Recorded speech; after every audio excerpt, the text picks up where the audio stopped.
Ce projet de loi de fin de gestion est un bilan financier d'Emmanuel Macron. Emmanuel Macron, c'était évidemment le Mozart de la finance. Mais pas seulement. Ouvrons le bal des citations. Faisons donc un petit tour des qualificatifs dithyrambiques qui lui étaient accolés par le tout Paris au moment de prendre d'assaut l'Élysée. Je commence les citations.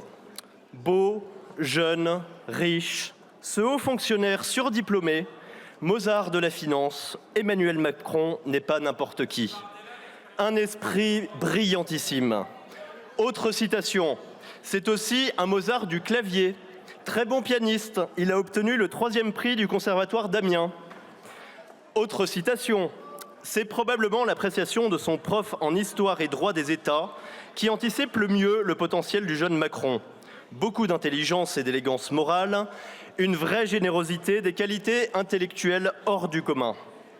Dernière citation, toujours dans la presse, ce qui frappe quand on le rencontre, c'est qu'il est hors norme. Et je pourrais continuer ainsi le déluge de flatteries dont a bénéficié Mozart. Et je dis flatterie car, comme l'avait prévenu La Fontaine, tout flatteur vit aux dépens de celui qui l'écoute. Alors en 2017, il faut dire que flatter Emmanuel Macron était un bon investissement. Et le tout Paris est une terre fertile. On y plante des flatteries, on y récolte des carrières. Mais qu'en est-il aujourd'hui ? Aujourd'hui, hélas, flatter Emmanuel Macron n'est plus un exercice rentable, au contraire.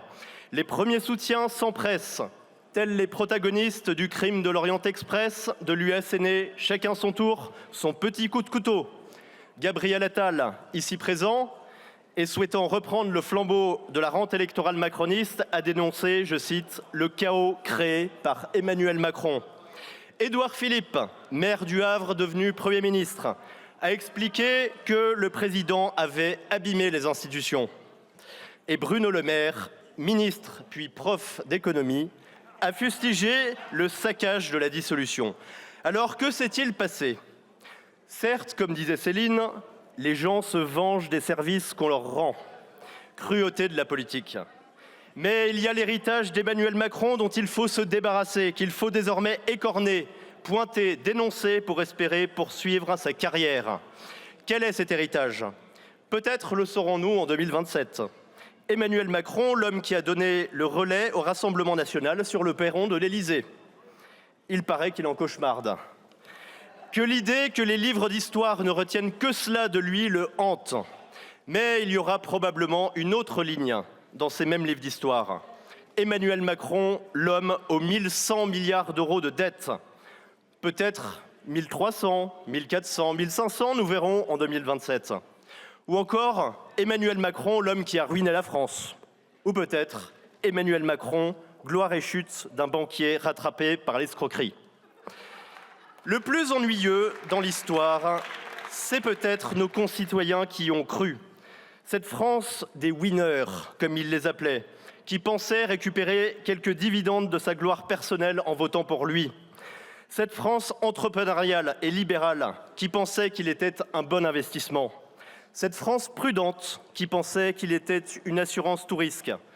Et cette France-là, que ne lui a-t-on promis en cas d'arrivée du Rassemblement national au pouvoir ?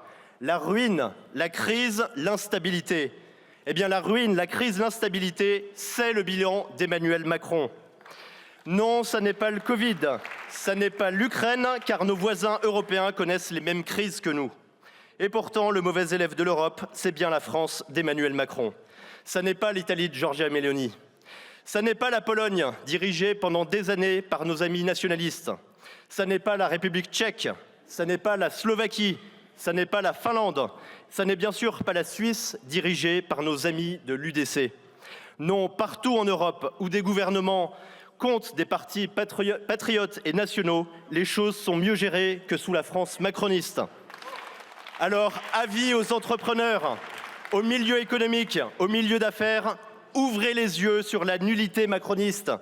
Regardez froidement ce qu'il se passe ailleurs et n'ayez pas peur, car nous arrivons.